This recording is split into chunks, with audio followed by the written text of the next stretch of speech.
News first channel ಹಾಗೂ ಡಿಜಿಟಲ್ನಲ್ಲಿ ಜಾಹೀರಾತು ನೀಡಲು ಈ ನಂಬರ್ಗೆ ಸಂಪರ್ಕಿಸಿ.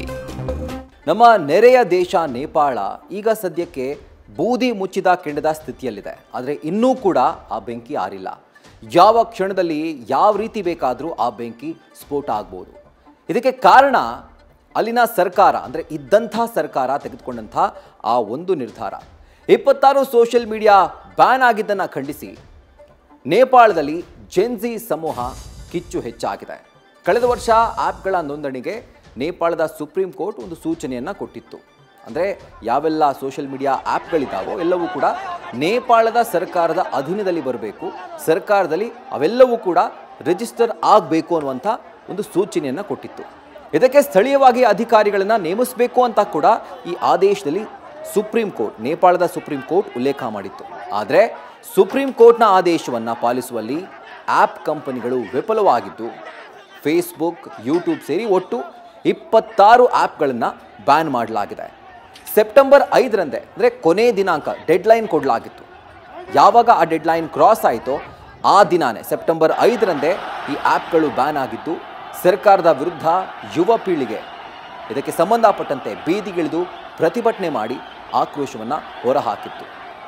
ನೇಪಾಳದ ರಾಜಧಾನಿ ಕಠ್ಮಂಡು ಸೇರಿದಂತೆ ಹಲವೆಡೆ ಪ್ರತಿಭಟನೆ ಹಿಂಸಾಚಾರಕ್ಕೆ ತಿರುಗಿ ಆಕ್ರೋಶ ಭುಗಿಲೆದ್ದಿತ್ತು ಹಾಗೂ ಇಡೀ ನೇಪಾಳವೇ ಸುಟ್ಟು ಭಸ್ಮವಾಗಿದೆ ಈ ಒಂದು ಜೆನ್ಜಿಯ ಪ್ರತಿಭಟನೆಯ ಕಿಚ್ಚಿಗೆ.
ಇಲ್ಲಿವರೆಗೂ ನೀವು ನೋಡಿದ್ರಲ್ಲ ದೃಶ್ಯಗಳು, ಇದು ನೇಪಾಳದಲ್ಲಿ ಯಾವ ರೀತಿಯಾದಂಥ ಒಂದು ಅರಾಜಕತೆ ಸೃಷ್ಟಿಯಾಗಿದೆ ಅನ್ನೋದಕ್ಕೆ ಒಂದು ಉದಾಹರಣೆ. ಅದು ಆ ವಿಜುವಲ್ಸ್ ಎಲ್ಲವೂ ಕೂಡ ಈಗ ನೀವು ನೋಡ್ತಾ ಇದ್ದೀರಿ.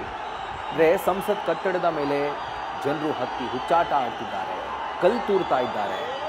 ನೋಡ್ಬೋದು ಪೊಲೀಸರ ಮೇಲೆ ಸಿಕ್ಕ ವಸ್ತುಗಳಿಂದ ದಾಳಿ ಮಾಡ್ತಾ ಇದ್ದಾರೆ. ಇನ್ನು ಆ ದೊಡ್ಡ ಸಂಖ್ಯೆ ಏನಿದೆ ಯುವಕರ ಒಂದು ಗುಂಪು, ಅದನ್ನು ಕಂಟ್ರೋಲ್ ಮಾಡೋಕ್ಕಾಗದೆ ಪೊಲೀಸರು ಹಾಗೂ ಭದ್ರತಾ ಸಿಬ್ಬಂದಿ ನೇಪಾಳದಲ್ಲಿ ಹರಸಾಹಸ ಪಡ್ತಾ ಇದ್ದಾರೆ. ಇನ್ನು ಪೊಲೀಸರಿಂದ ನಿರಂತರವಾಗಿ ಅಶ್ರುವಾಯು ಪ್ರಯೋಗ ಆಗ್ತಾ ಇದೆ. ಆದರೆ ಜನ ಏನು ಮಾಡ್ತಾ ಇದ್ದಾರೆ, ಪೊಲೀಸರು ಸಿಡಿಸುವಂಥ ಅಶ್ರುವಾಯುವನ್ನು ವಾಪಸ್ ತೆಗೆದು ಪೊಲೀಸರ ಕಡೆಗೆ ಎಸಿತಾ ಇದ್ದಾರೆ. ಇನ್ನು ಪೊಲೀಸರು ಕೂಡ ಯಾವಾಗ ಈ ಪರಿಸ್ಥಿತಿ ಕೈಗೆ ಸಿಗ್ತಾ ಇಲ್ವೋ, ಕಂಟ್ರೋಲ್ ತಪ್ಪಿ ಹೋಗ್ತಾ ಇದೆ ಅಂತ ಅನ್ನಿಸ್ತೋ ಆಗ ಕಂಡಲ್ಲಿ ಗುಂಡು ಹೊಡಿತಾ ಇದ್ದಾರೆ ಅವರ ದೇಶದ ನಾಗರಿಕರಿಗೆ. ಮತ್ತೊಂದು ಕಡೆಯಲ್ಲಿ ಪ್ರಧಾನಿಯವರ ಬ್ಯಾನರ್ ಕಿತ್ತಿಸ್ತಾ ಇರುವಂತಹ ದೃಶ್ಯ, ಮತ್ತೊಂದು ಕಡೆ ಆ ಪ್ರತಿಭಟನೆಯ ಕಾವು ಡ್ರೋನ್ ಕ್ಯಾಮ್ರಾದಲ್ಲಿ ಸರಿಯಾಗಿದೆ. ಸೊ ಎಲ್ಲವೂ ನೇಪಾಳ ಯಾವ ರೀತಿ ಹತ್ಕೊಂಡು ಹುರಿತಾ ಇದೆ ಅನ್ನೋದರ ಒಂದು ಚಿತ್ರಣವನ್ನು ನಮ್ಮ ಮುಂದೆ ಇಡ್ತಾ ಇದೆ.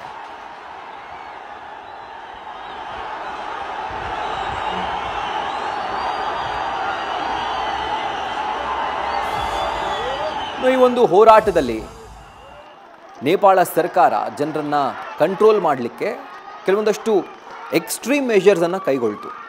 ಅಂದರೆ ಈ ಪರಿಸ್ಥಿತಿಯನ್ನು ಕಂಟ್ರೋಲ್ ಮಾಡಲಿಕ್ಕೆ ಹೆಚ್ಚಿನ ಭದ್ರತಾ ಪಡೆಗಳನ್ನ ಕರೆಸಿಕೊಳ್ಳಲಾಯಿತು. ಪೊಲೀಸರು ಹೆಚ್ಚಿನ ಸಂಖ್ಯೆಯಲ್ಲಿ ನಿಯೋಜನೆಗೊಂಡರು ರಾಜಧಾನಿ ಕಠ್ಮಂಡುನಲ್ಲಿ. ಸೊ ಇದೆಲ್ಲದರ ಹೊರತಾಗಿ ಯಾವಾಗ ಈ ಪ್ರತಿಭಟನೆ ಹಿಂಸಾಚಾರದ ಸ್ವರೂಪ ಪಡೆದುಕೊಳ್ತೋ ಆಗ ಇದರಿಂದಾಗಿ 20ಕ್ಕೂ ಹೆಚ್ಚು ಜನರು ಸಾವನ್ನಪ್ಪಿದ್ದಾರೆ. ಇನ್ನು ಪ್ರತಿಭಟನಾ ಕಾವು ಜೋರಾಗ್ತಾ ಇದ್ದಂತೆ ಯುವ ಸಮೂಹವನ್ನು ಚದುರಿಸೋಕೆ ಪೊಲೀಸರು ಅಶ್ರುವಾಯುವನ್ನು ಪ್ರಯೋಗ ಮಾಡಿದರು. ಅಂದರೆ ಯಾವುದಕ್ಕೂ ಕೂಡ ಪ್ರತಿಭಟನಾಕಾರರು ಜಗ್ಗದೆ ಬಗ್ಗದೆ ಇನ್ನು ಪ್ರತಿಭಟನೆಯನ್ನು ಯಾವಾಗ ಅವರು ತೀವ್ರಗೊಳಿಸಿದ್ರೋ ಆಗ ನೇಪಾಳ ಸೇನೆ ಬೀದಿಗಿಳಿದು ರಬ್ಬರ್ ಬುಲೆಟ್ಗಳನ್ನ ಫೈರ್ ಮಾಡಿತು. ಪರಿಣಾಮ ಇಡೀ ಒಂದು ಚಿತ್ರಣ ರಣಾಂಗಣವಾಗಿ ಬದಲಾಯಿತು. ಸುಮಾರು 20ಕ್ಕೂ ಹೆಚ್ಚು ಜನರು ಇದರಿಂದಾಗಿ ಸಾವನ್ನಪ್ಪಿದ್ದಾರೆ ಅನ್ನುವಂಥ ಮಾಹಿತಿ ಲಭ್ಯವಾಗ್ತಾ ಇದೆ. ಬಹುಶಃ ಈ ಒಂದು ಸಂಖ್ಯೆ ಇನ್ನಷ್ಟು ಹೆಚ್ಚಾಗುವಂಥ ಸಾಧ್ಯತೆ ಇದೆ.